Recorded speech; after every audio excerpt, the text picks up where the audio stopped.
Frontline Nepal, connecting the world. Keep loving, keep supporting.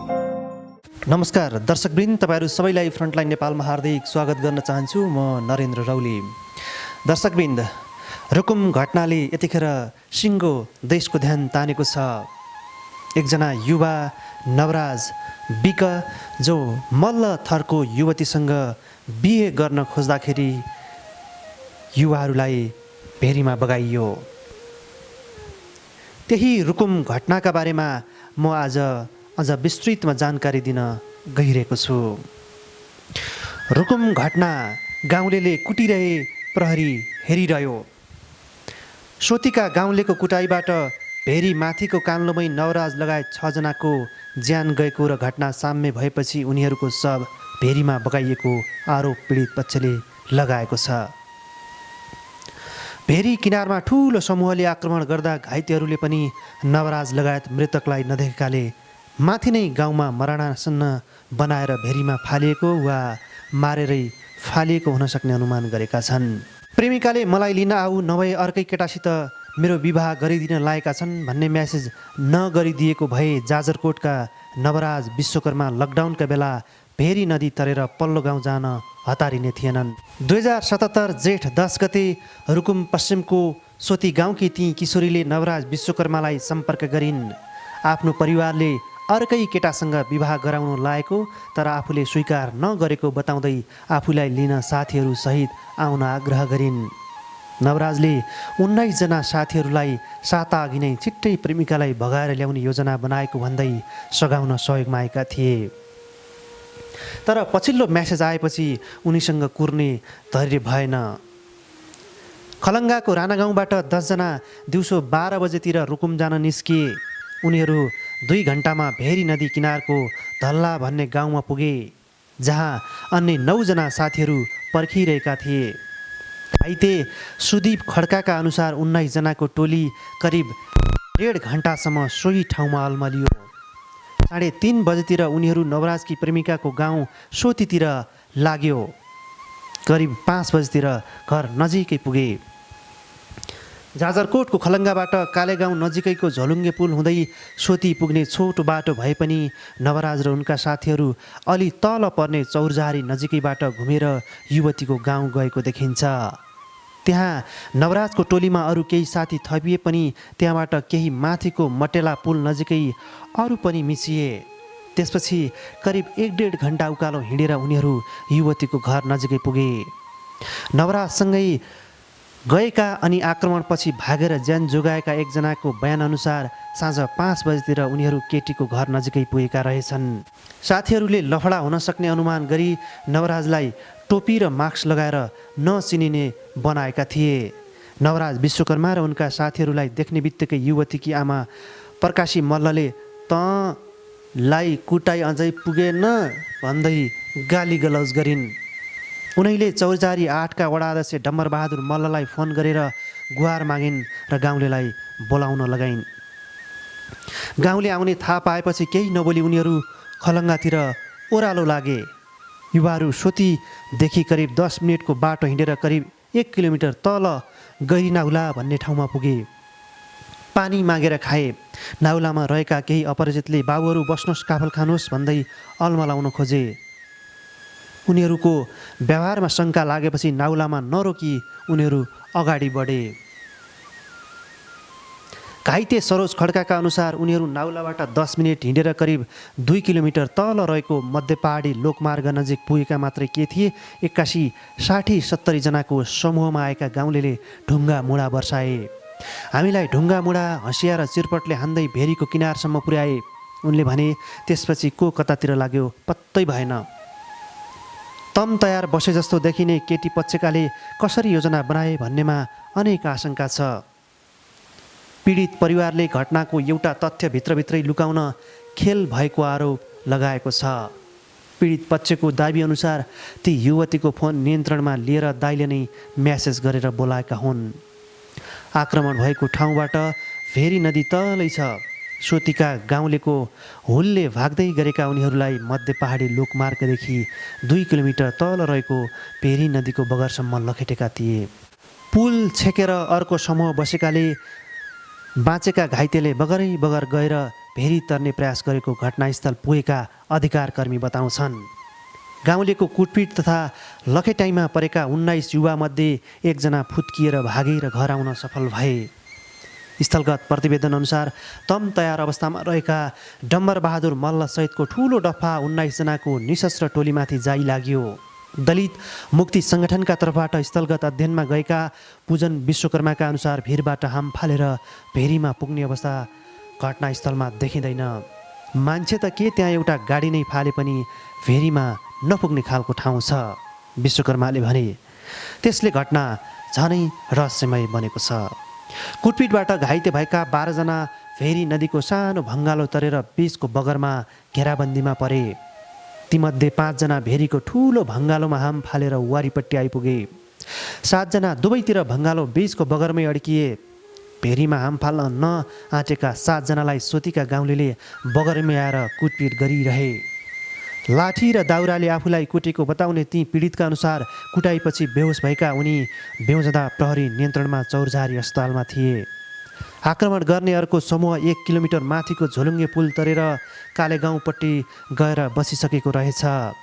Very तरेका 5 जनालाई 20-25 जनाको समूहले कुटपिट गर्दै फर्काएर पारीपट्टि घटनास्थल लिएर गए। भेरी नगरपालिकाका प्रमुख चन्द्रप्रसाद घरतीले स्थलगत अध्ययन टोलीलाई बताएअनुसार सोती गाउँका व्यक्तिहरूले नवराज विश्वकर्मा लगायतलाई लखेटेर भेरी नदीको दुवैतिरबाट घेरा हालेर कुटपिट गरी मारेर नदीमा फालेका हुन्। प्रहरी घटनास्थलमा नपुगेको भए बाँकी 12 जनाको पनि ज्यान जान सक्थ्यो। अर्का प्रत्यक्षदर्शी इन्द्रजङ शाहका अनुसार कुटपिटबाट ज्यान गुमाएका 5 र बेपत्ता 1 जना भेरी नदी किनारमा आएकै थिएनन्। गाउँलेको आक्रमणमा परेका नवराज लगायतहरू कुन ठाउँमा थिए, कसरी नदीमा परे भन्ने खुलेको छैन। पीडित पक्षले सोतीका गाउँलेको कुटाइबाट भेरी माथिको काल्नोमै नवराज लगायत 6 जनाको ज्यान गएको र घटना साम्य भएपछि उनीहरूको सब भेरीमा बगाएको आरोप लगाएका छन्। भेरी किनारमा ठूलो समूहले आक्रमण गर्दा घाइतेहरूले नवराज लगायत मृतकहरूलाई नदेखेकाले माथि नै गाउँमा मरणासन्न बनाएर भेरीमा फालिएको वा मारेरै फालिएको हुन सक्ने अनुमान गरेका छन्। मुख दर्शक प्रहरी घटनास्थल भनिएको कालेगाउँ पारीपट्टिको गरिदेउला चौरझारीदेखि भेरी किनारै किनार माथिपट्टि पर्छ। घटनास्थलको सबैभन्दा नजिकको प्रहरी घटनास्थल पुगेको देखिन्छ।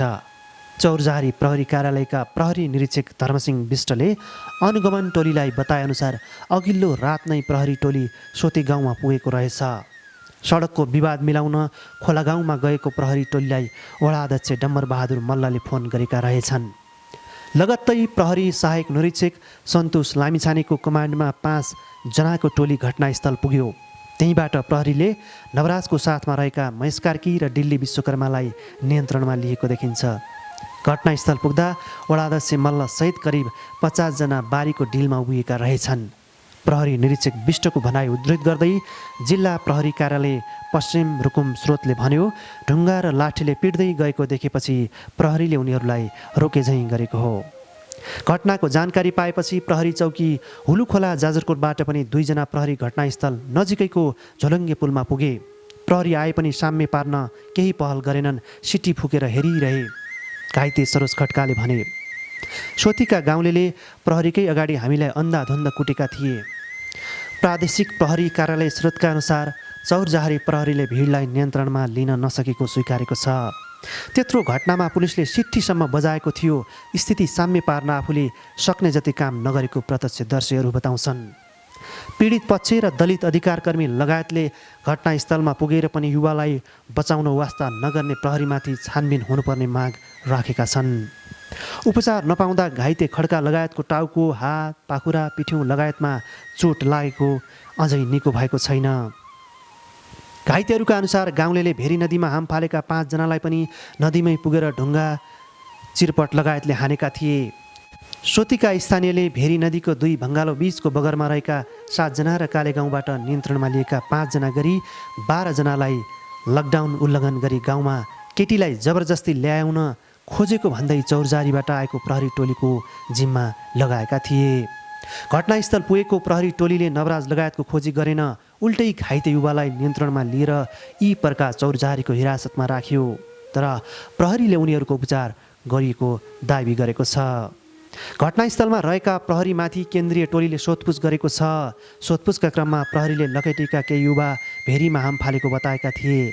तर पीडित पक्षले भेरी तर्न खोजेकाहरू मात्रै हाम फालेको र उनीहरू जोगिएको प्रतिक्रिया दिएका छन्।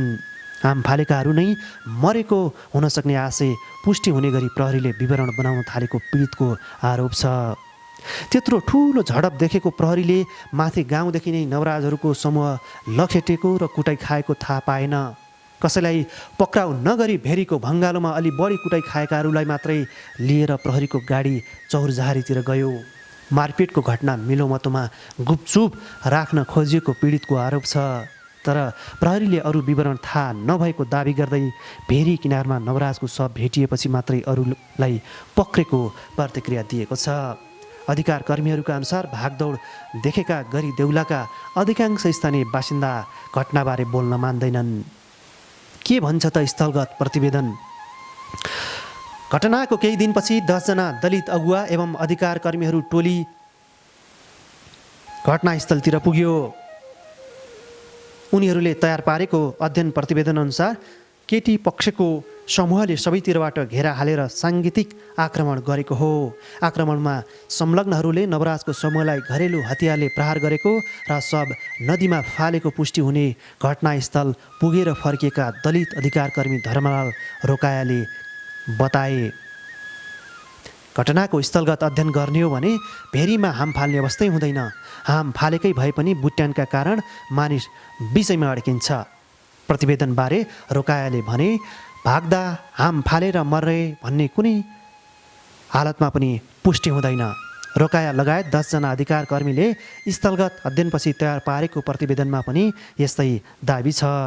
प्रतिवेदनमा भनिएको छ, घरेलु हतियार हँसिया, खुकुरी, लाठी लगायतका ढुङ्गाले एक्कासी आक्रमण गर्दै लखेड्दै भेरी नदीको बगरमा दुवैतिरबाट घेरा हालेर नवराज विश्वकर्मा र उनका अरू 5 जना साथीहरूको हत्या गरी भेरीमा शव फालिदिए। छानबिन प्रतिवेदनलाई पुष्टि गर्ने केही स्थलगत तथ्यहरू पनि छन्। घटनास्थल आसपास भेरी नदीमा खोज छैन। जङ्गार परेको समथरमा करिब 6-7 फिट गहिरो छ। हाम फाल्ने खालको ढिस्को वा पहरो छैन। किनारमा गएर पौडी खेलेर तर्ने खालको फ्राकिलो बहाव छ। घटनास्थलदेखि माथि 1 किलोमिटर दूरीमा एउटा पुल छ भने 2-3 किलोमिटर तल अर्को पुल छ। मृतक र बेपत्ता भएका साथीहरू भेरी नदीमा पौडी खेल्दै आएकाले उनीहरू बगेर मर्ने अवस्था नभएको उनीहरूका साथी बताउँछन्। फोन सम्पर्क भएको अनुमानित समयको आकलन गर्दा घटनाको 1-2 घन्टाभित्रै 6:30 बजेभित्र जाजरकोटतिर भेरी किनारमा उनको शव भेटियो। त्यो दिन हराएका 5 मध्ये 4 को शव 15 गतेसम्म भेरी किनारामै भेटिएको छ भने एकजनाको अवस्था अझै अज्ञात छ। प्रारम्भिक बयानमै नवराजको साथमा गएका ती साथीहरूले केटीको घरबाट केही ओरपट्टि आउने बित्तिकै ढुङ्गामुढा भएको बताएका छन्। घटनास्थल पुगेको प्रहरीले काठमाडौँबाट गएको टोलीलाई बताएअनुसार नवराजका साथै अरू घाइतेहरू निशस्त्र थिए। यतिसम्म कि उनीहरूको साथमा पैसा थिएन। प्रहरी निरीक्षक धर्मसिंह विष्टले जातीय भेदभाव र जातीय छुवाछुतकै कारण कुटेर हत्या भएको भन्दै निष्पक्ष छानबिनको प्रतिबद्धता जनाएका छन्। दुवैको प्रेमबारे मल्ल परिवारभित्र र नजिकका नातेदारहरू माझ पनि कुरा चलिरहेको विभिन्न छानबिनले पुष्टि गर्छ। नवराजका बाबुलाई ती युवतीका ठुला बाबु इन्द्रबहादुर मल्लले मल्लको सम्धी बन्ने इच्छा छ भनी सोधेका थिए। जाजरकोट खलङ्गामा व्यापार गरी बस्ने उनैले नवराजकी दिदीलाई घटना भएको दिन नवराज घर पुग्यो कि पुगेन भनेर सोधेका थिए। दिदीले किन सोधेको भने जिज्ञासा राखेपछि जवाफमा इन्द्रबहादुरले नवराजले केटाहरूको हुल लिएर कता हिँडेको थाहा पाएको भन्ने जवाफ दिएको पीडित परिवारको भनाइ छ। दिदीले 5:30 बजीतिर नवराजसँग फोन सम्पर्क गरेकी थिइन्। त्यो नै उनीहरू बीचको अन्तिम गफ बन्यो। घटनाको 1 सातापछि कर्णाली प्रदेश प्रहरी प्रमुख डिआइजी बसन्त पन्त, जाजरकोटका प्रमुख जिल्ला अधिकारी जनकराज शर्मा र रुकुम पश्चिमका प्रमुख जिल्ला अधिकारी उपेन्द्रराज पौडेल सहितको टोली घटनाको 1 सातापछि शनिबार घटनास्थल पुगेको छ। टोलीले घटनाका मृतकका परिवारका साथै स्थानीयवासीसँग भेटघाट गरेको छ। गृह मन्त्रालयद्वारा गठित उच्च स्तरीय छानबिन समितिले पनि शनिबारै घटनास्थल पुगी स्थलगत अध्ययन गरेको छ। यसरी सुरु भएको थियो नवराज र मल्लको प्रेम। जाजरकोटको भेरी नगरपालिका 4 राणागाउँका नवराज विश्वकर्मा विभिन्न खेलकुदमा सक्रियतापूर्वक भाग लिन्थे। उनीसँग प्रेम सम्बन्धमा रहेकी युवती चौरजहारी नगरपालिका 8 सोतीगाउँकी हुन्।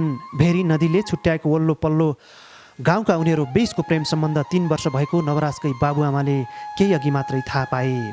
2075 साल जाजरकोटको कुदुमा भएको राष्ट्रपति रनिङ सिल्ड प्रतियोगितामा पहिलोपटक दुवै बीच भेट भएको थियो।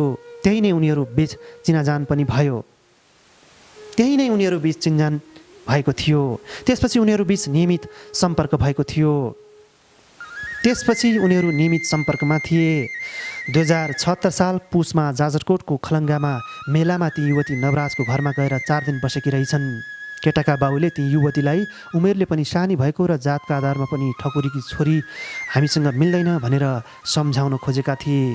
जवाबमा केटीले, अङ्कल तपाईँ कस्तो कुरा गर्नुहुन्छ? हामी माओवादी हौँ, हामीले जातपात मान्दैनौँ, हामी दुवैजना साथी हौँ, हामीले 8 वर्षपछि बिहे गर्ने हो भनेर जवाब दिएको नवराजका बाबुले स्थलगत अध्ययन टोलीसँग कुराकानीमा बताएका छन्। केही दिनमा नै ती युवती नवराजको भाइको जन्मदिनका अवसरमा घरमा आई 3 दिन बसेर फर्केकी थिइन्। उनीहरू बीच नियमित फोन र एसएमएसदेखि फेसबुक र मेसेन्जरमा कुराकानी भइरहेको साथीहरूले बताएका छन्। त्यसैमा लकडाउन सुरु भएको केही दिनमा गत चैत 17 गते ती युवतीले नवराजलाई आफ्नो घरमा भेटघाटका लागि बोलाएकी थिइन्। त्यही दिन केटीको घर परिवारले अपशब्द प्रयोग गरी कुटपिटका साथै इलाका प्रहरी कार्यालय चौरजहारीमा बुझाएको खुलेको छ। एक रात हिरासतमा राखेपछि प्रहरीले भोलिपल्ट नवराजका बाबुलाई झिकायो। बाबु शारीरिक रूपमा अशक्त भएकाले जान नसकेकामा आमा गएर छोरा बुझेर लगिन्। घटनाको दिन जेठ 10 गते ती युवतीले नवराजलाई माइती पक्षले अर्कै केटासँग विवाह गराउन लागेको खबर गरिन्। आफूलाई भागेर लैजान भन्दै उनले साथीहरूलाई लिएर आउन म्यासेज गरिन्। त्यसै अनुसार साथीहरू लिएर सोती गाउँ पुगेका नवराजको शव केही घन्टामै सेती किनारमा भेटियो। स्थलगत अध्ययनमा गएका एक अधिकारकर्मी त्यो अन्तिम म्यासेज युवतीले नै पठाएकोमा शङ्का व्यक्त गर्छन्। फोनमा कुरा भएको होइन, म्यासेज भएको हो। एक अधिकारकर्मीले भने उनको फोन कब्जामा लिएर दाइले नै केटालाई घरमा बोलाएको हो अनि त्यस्तो घटना भएको आशंका छ। Frontline Nepal, connecting the world. Keep loving, keep supporting.